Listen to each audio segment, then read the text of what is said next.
Good morning, good morning. Welcome to chapel. We're so glad that you're here, joining us here in the space, and those who are joining us online today. Know that you are always welcome here, whoever you are, whoever you know yourself to be, whoever you are becoming. I want to kind of re-encourage you to join us every Monday, Wednesday, and Friday during this chapel break time. And I say this knowing that things are about to really ramp up to the end of the semester. So this is just your friendly reminder that chapel break is this built-in opportunity to take a pause and a breath in the middle of your busy days. And so know that you are always welcome and invited and encouraged to really take this break as it is offered to you, especially as things start to get a little more stressful to the end of the year. We are always here for you. Couple announcements as we get going today. This Sunday here in the CFL at 10 a.m., you are invited to join us for a bluegrass worship service in honor of Earth Day. All are welcome and invited. We have a fantastic group of musicians that will be leading us. John Jensen will be our speaker. All are welcome. Please do spread the word. I'm still looking for a reader and a communion assistant, so if you are interested in helping out with worship on Sunday, let me know. It's 10 o'clock here in the CFL. Seniors, remember that you have until the end of this week to nominate a faculty or staff member for baccalaureate speaker. You may have to dig back in your email a little bit to find the link to the nomination form, or let me know if you need me to send a new copy of that to you, but at the end of this week. For non-seniors in our midst, just want to put out there, this is a great time of year to discern whether you might be interested in taking on a leadership role in and around the college ministries office next year. We're going to be looking for new members to join the Council for Faith and Life. We'll be hiring a few more folks to work in our office, especially looking for nominations or self-nominations for next year's church music intern role. And we'd also love to hear from you if you are interested in starting or resurrecting a faith-based student org, especially thinking about things like the Catholic Student Congregation, College Ministries Outreach, or other orgs that are specific to other faith traditions. So if you're interested in exploring any of these leadership possibilities, come find me, come visit our office, or email ministry@luther.edu to start the conversation. For chapel today, you'll need a purple hymnal for our opening song. Today, we welcome as our chapel speaker Megan Buckingham, who works in the development office, and we are so grateful for Blakely Mangini for offering special music today. Mandy and I have heard like the first 4 bars of this piece a few different times, and Mandy was saying earlier that we're excited to actually hear the whole thing today. So thank you all for sharing your gifts. I invite you now to stand as you are comfortable and able to settle into this space and into yourself, and to spend a moment in quiet, breathing deeply and finding your center.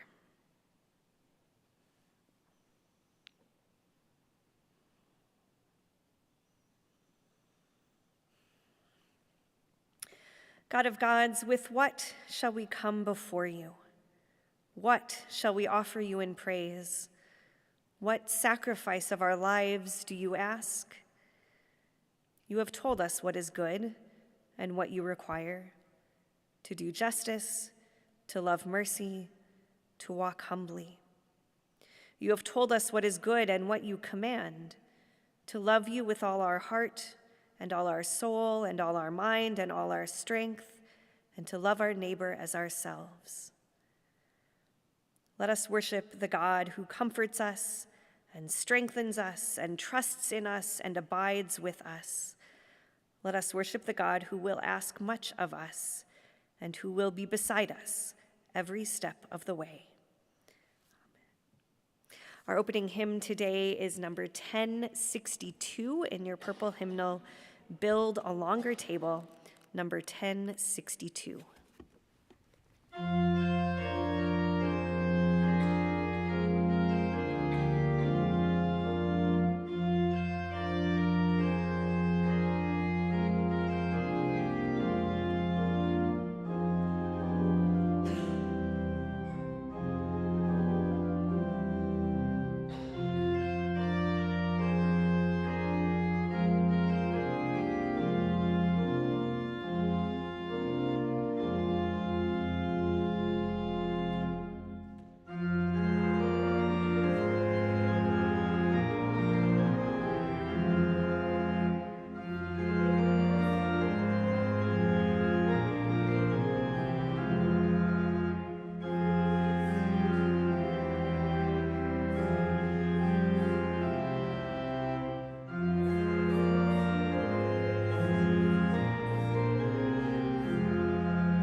And what does God require of you but to do justice, love kindness, and walk humbly with your God?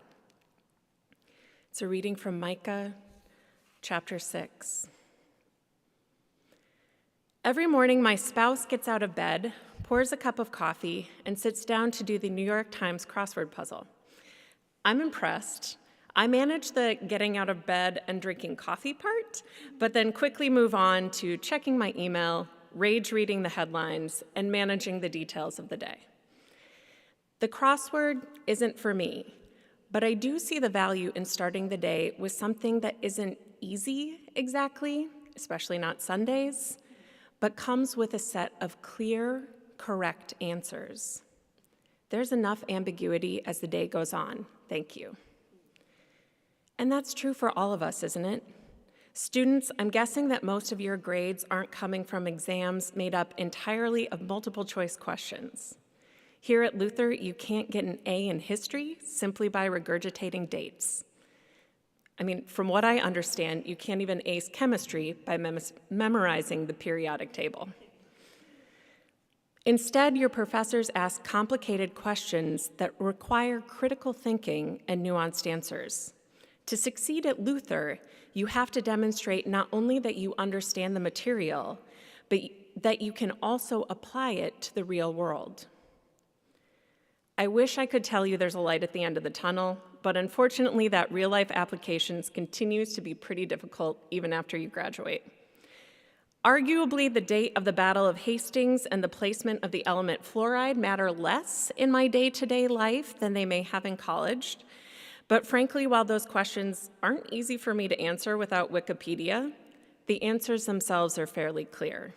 By the way, October 14th, 1066, and the atomic number 9, in case you were wondering. In Micah's day, people in the Palestinian countryside were also looking for clear answers. The threat of war loomed constantly over their heads. It probably wasn't great anywhere you lived, but as is the case in many parts of the world today, a few miles could make a big difference. The city of Jerusalem was relatively protected. It had a wall, fortifications, and a high concentration of soldiers. Not quite as quiet as Decorah or, say, suburban Minneapolis, but on the safer side of things. Micah, on the other hand, lived in a rural village outside the city, a place that was much more vulnerable to invading armies which threatened not only violence, but also perpetual invasion, occupation of homes and villages, stolen livestock, and the literal trampling of crops that were both food and livelihood. People didn't have enough food. They weren't safe in their homes. Day to day, they didn't know if they would be able to meet their basic needs. They didn't know if or when they or their children could be hurt or even killed. They are crying out for help, for some instruction. Thankfully, they get Micah and not a Luther professor answering a question with another question. Sorry, friends. Or worse yet, Jesus, the master of the 4-page, single-space, meandering morality tale. Nope. Micah gets the instructions out in one sentence. What does God require of you? Do justice, love kindness, walk humbly. I love this passage. I love its clarity. I love its brevity. My home decor doesn't exactly lean into the live, laugh, love vibe, but I could probably hang this verse on my wall. Because we're hungry. We are hungry for this clear instruction, right? Hungry for a clear answer. Hungry for someone to tell us what is right. Hungry for someone to help us cut through the thousands of choices we make on any given day. Don't get me wrong, I love my life. I love my spouse, I love my team, I love living here in Decorah. I have meaningful work. Even so, navigating daily life feels like a huge effort. Because it is a lot of work. We are always trying to find the better, the best, the right way to handle any given situation. What should I do when a friend consistently needs more from our relationship than I'm able to give? From what I understand, it's registration week here at Luther, so students might be asking, how do I arrange my schedule for the fall so I get all the credits I need in the right order and also get to take classes I find compelling? Luther staff might recognize this one. What should I do when I'm in a situation at work where I've got two bad options on the table and I have to choose one? Which do I choose? Clear answers sound really good, especially when things seem hard, especially when we feel overwhelmed, besieged, trampled down by all that is required of us on a daily basis. Thank goodness for Micah and his bumper sticker wisdom. What is required? Do justice, love kindness, walk humbly. Great, got it, onward. Except it's not really that simple, is it?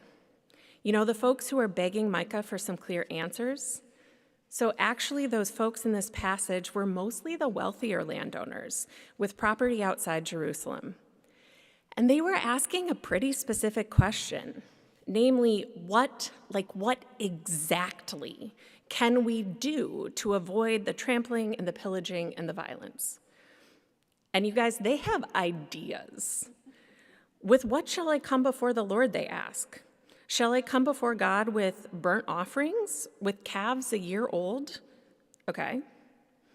It doesn't end there. They also suggest thousands of rams, 10,000 rivers of oil, and their firstborn child. Well, sure. Basically, these guys are trying to buy their way out of a crappy situation. What does God require of you?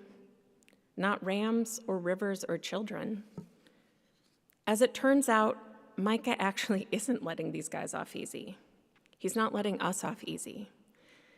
We thought these were pretty clear instructions, all Bible passages considered, but they're actually pretty challenging to live out. Let's break it down. Justice is a big honkin' word. What does it actually mean in any given situation to do justice?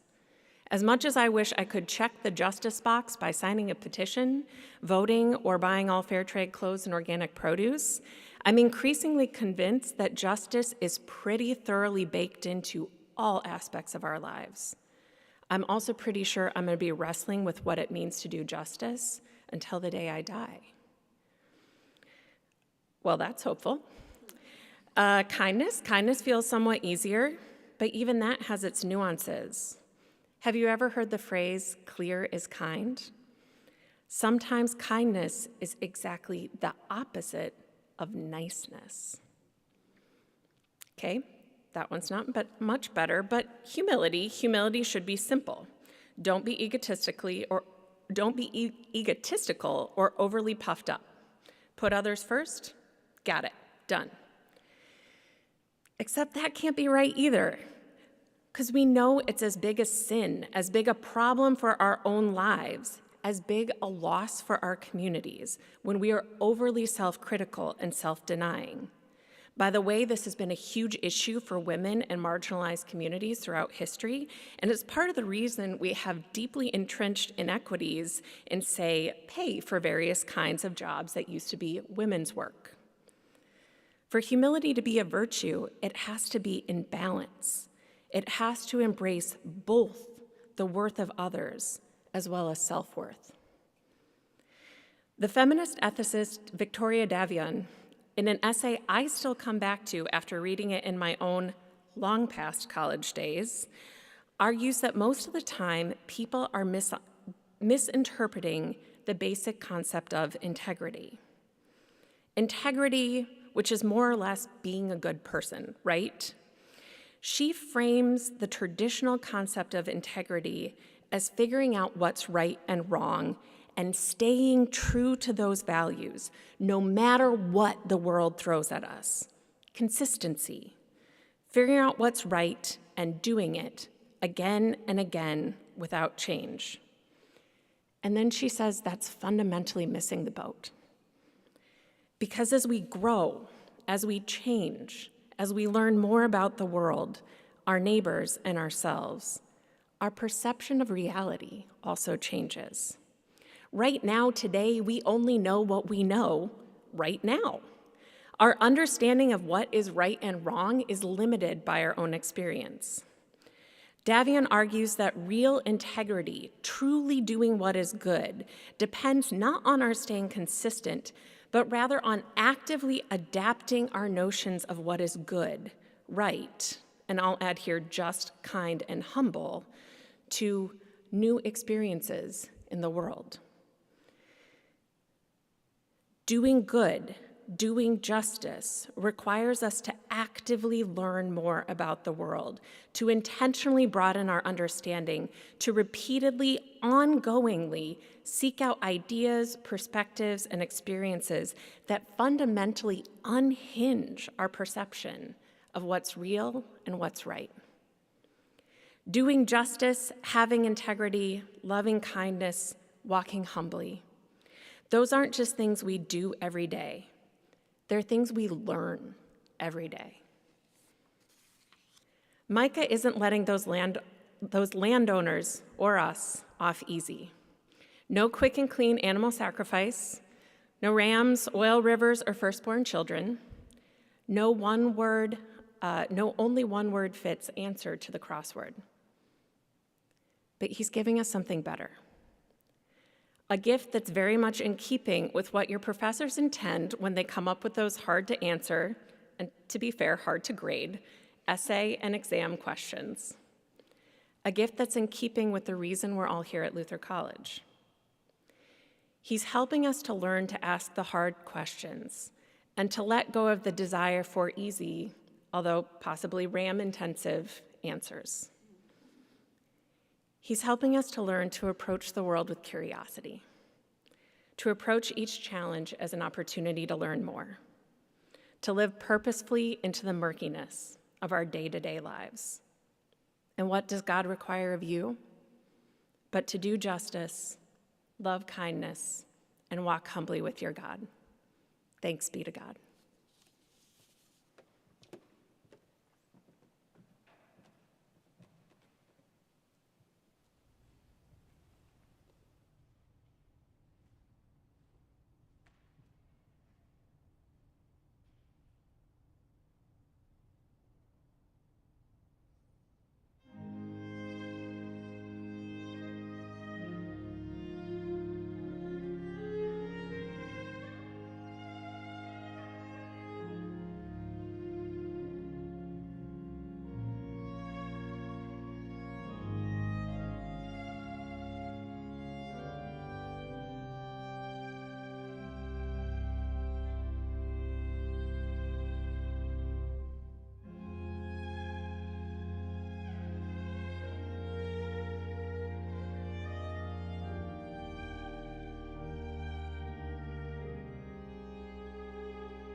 And now go in peace to love, to learn, and to serve. Thanks be to God.